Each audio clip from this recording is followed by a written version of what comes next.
I thought Tiffany was gonna be in that hotel room with the baby's real daddy.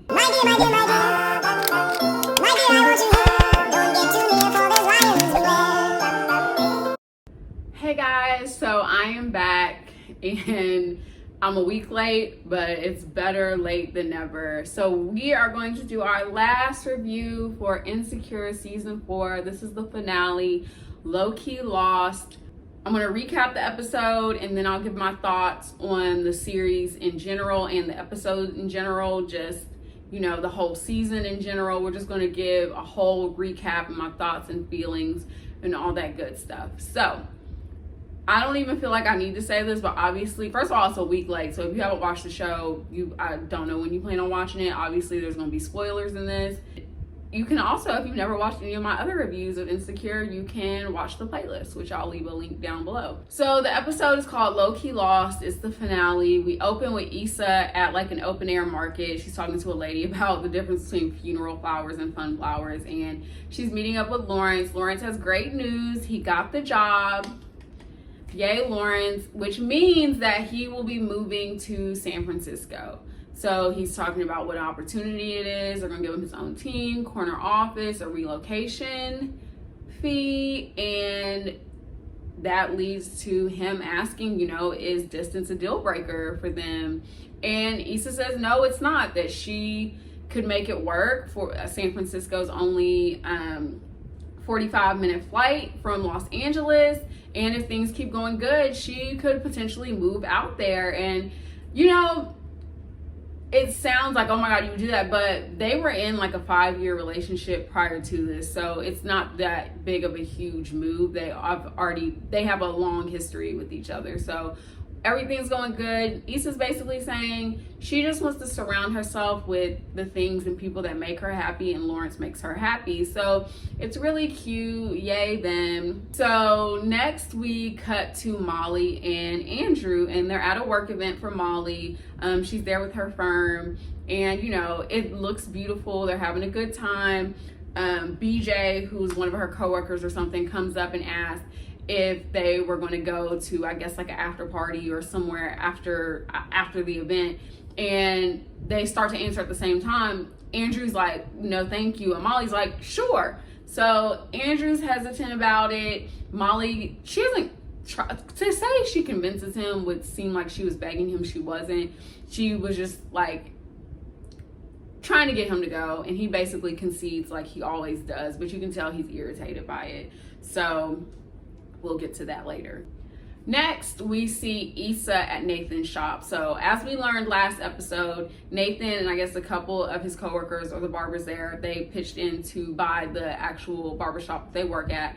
And he's taking Issa to the back of the shop. I guess like that's a potential space for her to hold an event. And she's really impressed by it. It's a big space. He's talking about things he would like to do there, like get some merchandise to sell back there, open it up to people who are homeless, and you know, give them haircuts, stuff like that. And Issa they're like, you know, just bantering back and forth, and Nathan takes the moment to apologize how he spoke to Issa about Lawrence last episode. And it was a beautiful moment in that Nathan was very transparent. He was very honest. He said, you know, he acknowledged that what he said was wrong, but he also acknowledged why he said those things. And he said that because he obviously still has feelings for Issa, and jealousy crept in.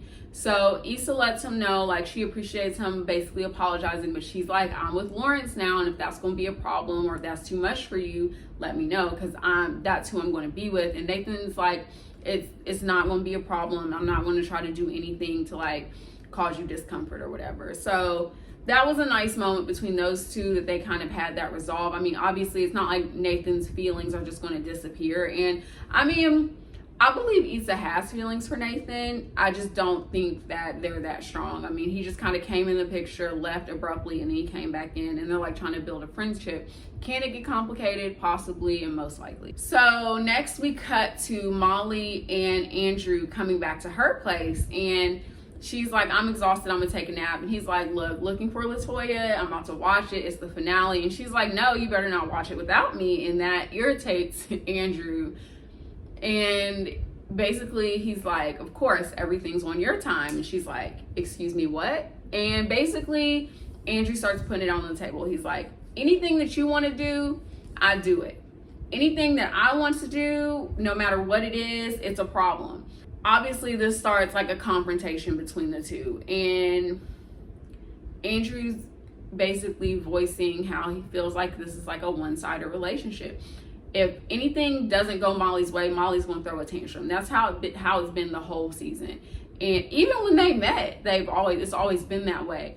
So Andrew brings up the situation with his brother about how like that meant a lot to him, and she didn't try to reconcile, and she just feels like his brother was disrespectful and she shouldn't have to do anything or try at least to like fix that situation. And in the midst of all this, she gets a phone call from Kelly.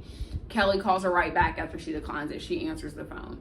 So basically we cut to, because obviously it's an emergency. If somebody that's not calling you all the time like that is calling you back to back, obviously it's an emergency. So we cut to Derek and Tiffany's house. Basically, Tiffany has been gone since the day before. Everybody's in panic mode because Derek doesn't know where Tiffany is. I guess last time he had talked to her was 10:15 a.m. the day before, and she said that she needed a break and she was gonna check into a hotel and she would get back with him later. He hasn't heard from her, doesn't know where she's at, and he's panicking, he's worried. So they all decide to go on a hunt. It's Issa, Molly, Kelly, Derek's there, and then I don't remember what the relationship of the two other women was there. I don't know if it was her mother and her sister, I don't know. But they're there and they're gonna watch the baby while the whole gang basically goes. Now my thing, where's Lawrence? Because Derek and Lawrence are really good friends. So I thought it was interesting that like, why isn't Lawrence there helping them? Because he's like really good friends with them. So they decided to go to the movies because apparently she went to the movies. Because I'm not going to break down this whole thing. It took up a large chunk of the episode, and I understand like what they're trying to do with it, but it's just not the meat of the story. It's really not. They go to the movies, they do some deductive researching, some sleuthing, and some detective search, and basically they realize she went to a restaurant. They get to the restaurant, they ask if they could see a video of the restaurant. Long story short, they look at the video, they see Tiffany's there. Tiffany leaves and gets on a bus. So you know Tiffany's going through it because Tiffany is not the type of person to do public transport. But they're like, okay, somehow in that moment they figure out that she was at a Sheraton. So they're like, we're gonna just ride the bus route and get off at the Sheraton that's along the bus route. Now, I feel like a better solution to that would have just been to look up on your phone the Sheraton, but like the Sheraton that's on the bus route instead of getting on the bus. Because then y'all obviously drove, so you could have just drove your car. Whatever. They get on the bus. On the bus, Derek is having a moment. He's talking about how guilty he feels about it, that he knew something was wrong, but he just didn't know what to do, and he thought maybe it would go away. They have alluded in earlier episodes that Tiffany potentially had some form of postpartum depression. I think that is a very important topic. I have 4 children. I don't know that I've necessarily had postpartum depression. I feel like I was probably depressed already, but I know people who have suffered from postpartum depression. And okay, I'm gonna get my thoughts about this whole storyline. So basically, they pass the Sheraton. They're like, oh, that's it. We want to get off the bus. The bus driver's not trying to let them off the bus. So Tiffany pushes the like button to emergency open button or whatever, and they get off the bus. The bus driver flags down the police. The police come over. It's this whole little commotion. Long story short, the police are like, look, I'm not doing this. Because Molly's basically like, because there's this white man there who was just doing too much. And she's like, why are you talking to us and not them? The police officer was like, y'all not gonna get me caught up. So he was like, everybody go home. They finally get to the Sheraton, and she's at like room 505, which is at the end of the hallway. Now, I'm messy, so I thought potentially that Tiffany was gonna be in that hotel room with the baby's real daddy. And it's fucked up, but that I was disappointed that's not what happened. But I'm glad that's not what happened. Basically, Derek knocks on the door. He's like, let me in. She opens the door. She has on a towel. That's when I realized, oh, she been in there fucking. But anyways, she has on a towel. She opens the door. She's like, I didn't know what to do. I didn't know what else to do. Like, she just had to get away. And they embrace, and it's like this moment. So the thing about it is, one of my criticisms with the show is this is a very sensitive and serious topic that needs to be brought to the forefront. However, this storyline didn't bring it to the forefront, in my opinion. Yes, it may have alluded to it and kind of showcased it a little bit. It didn't really delve into like what are potential symptoms of someone with postpartum depression. What if you suspect someone you love is suffering from postpartum depression? What do you do? I get that this is like a real, and this is very realistic. How they presented it is very realistic. Derek didn't know what to do. But I feel like if I was a viewer and I saw this and I was like, you know what, I know somebody who's going through this, what can I do? Which, granted, this isn't a teaching show. It's not a teaching show. So long story short, it's not a teaching show. So it's not their job to teach. But I just feel like a lot of the search that they had leading up to it could have been cut out and we could have just really addressed what was going on. Same thing with Issa and Molly's friendship. We see a lot of the side stories with it, but we never actually address what is the problem with Issa and Molly. Oh, and while they were on the bus and Derek was talking about how guilty he felt, Issa was comforting him and letting him know, look, nobody's perfect. You're doing the best job that you can, like really comforting him. I think Molly sees that Issa's a good friend. Like, she was just being real and honest and supportive of the situation, non-judgmental in any way. And I think that Molly misses that side of Issa. So basically, yeah. So they found Tiffany. Next we cut to Molly is at Andrew's house and he's giving her a cup of water, look like coffee or something like that, and you know, asking if Tiffany was okay, and she's like, yeah, she's fine. They're trying to figure it out or whatever. And Molly's like insistent that they need to talk about the problems they're having. And Andrew's like, he don't want to talk about it. But Molly's like, no, we need to get this out of the way right now, which is very indicative of her always wanting to do things on her terms. And I understand where she was kind of like, you know, I don't want this to fester. I want to resolve it right now. But you can tell by Andrew say he's already resolved it in his mind. He just probably knows that this is a sensitive time, so he don't want to talk about it right now, but he puts it out on the table. Andrew basically feels like they are not on the same page and that they felt that way for a while, because the day before when they were arguing, he was basically like, Molly said to him, so when I was working too much, you had a problem with that, and now when I'm trying to include you in my work events, you have a problem with that. And he's like, that's actually not the issue.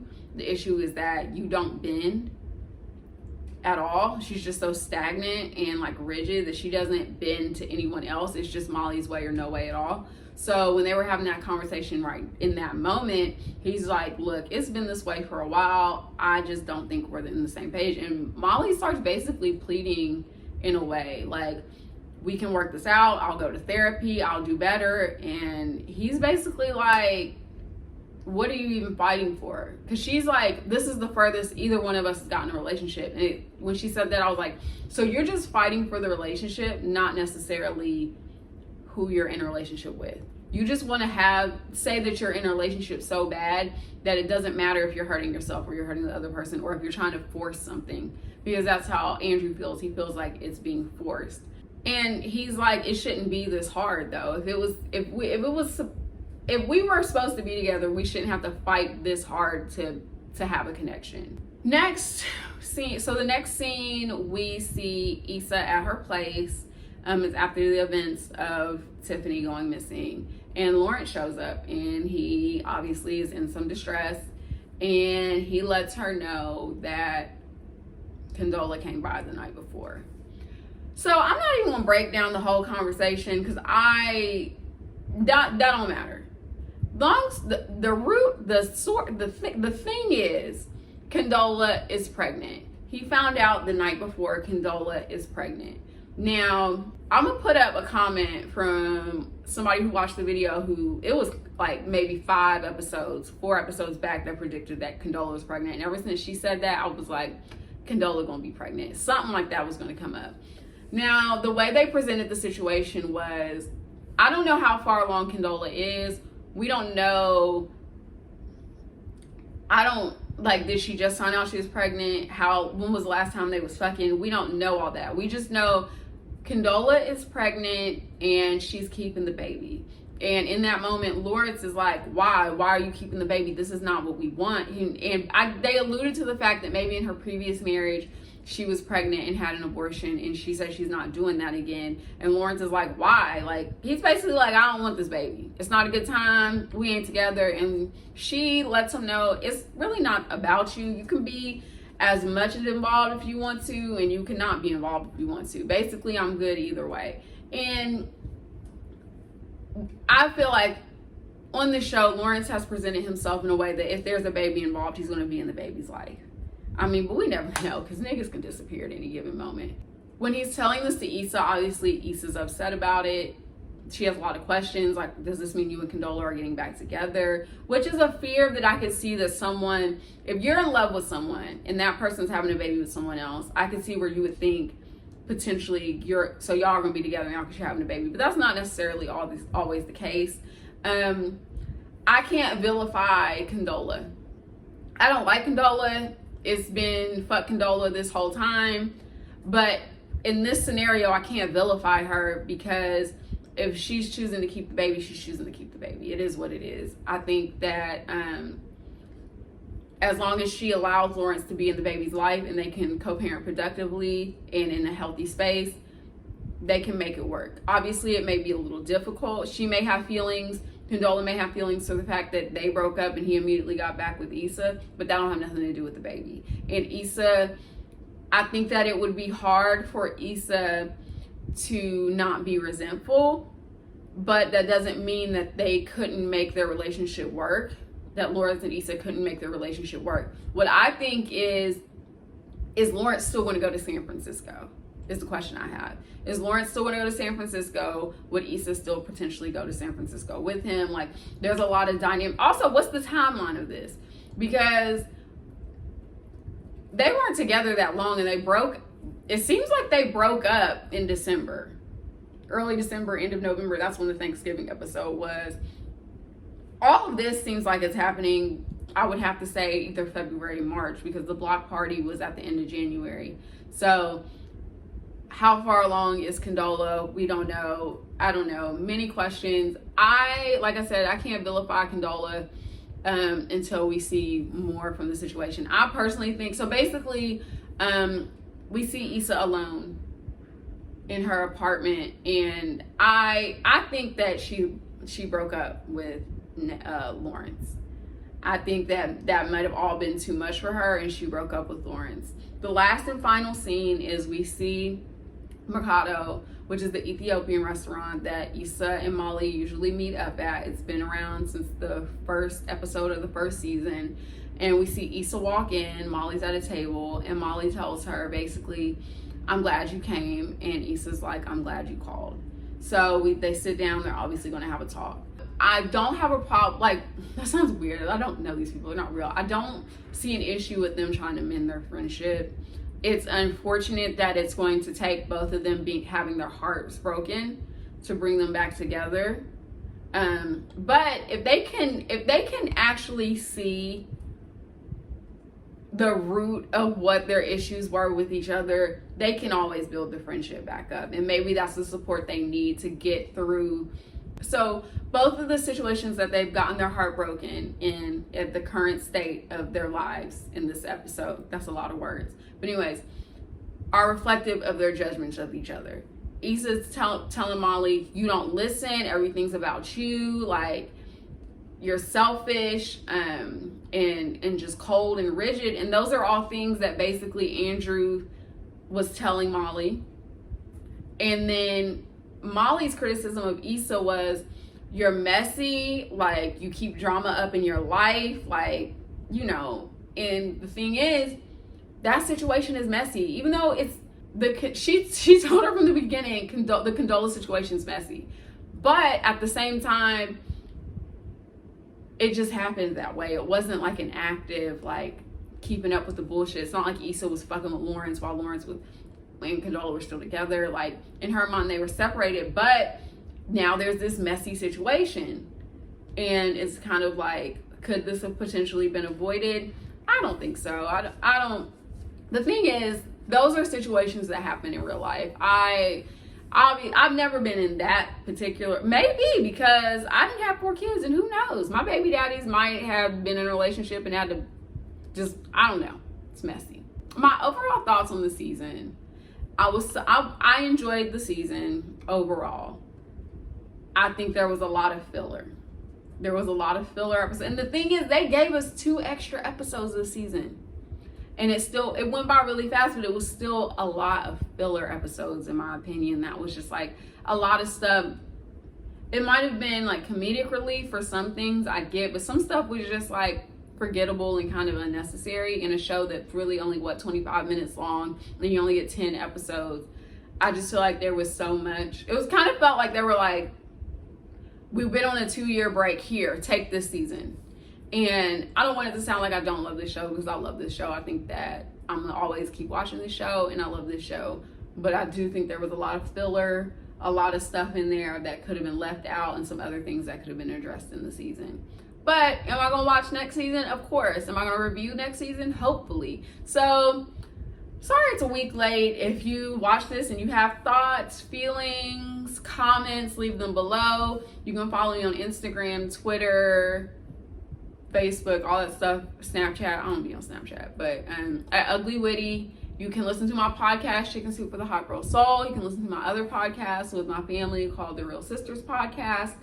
And yeah, subscribe to my channel. I'm done with my move. That was one of the reasons why I hadn't recorded, because I just had so much going on. I moved to a new place, and I started working again after the whole COVID thing, so I just haven't had the time that I thought I would. But I plan on getting back on a consistent I plan on getting back to a consistent recording schedule. I want to do at least 3, if not more, videos a week. I need to find a new show to review, and yeah, leave a comment below, like the video, and I will see you next time. Bye.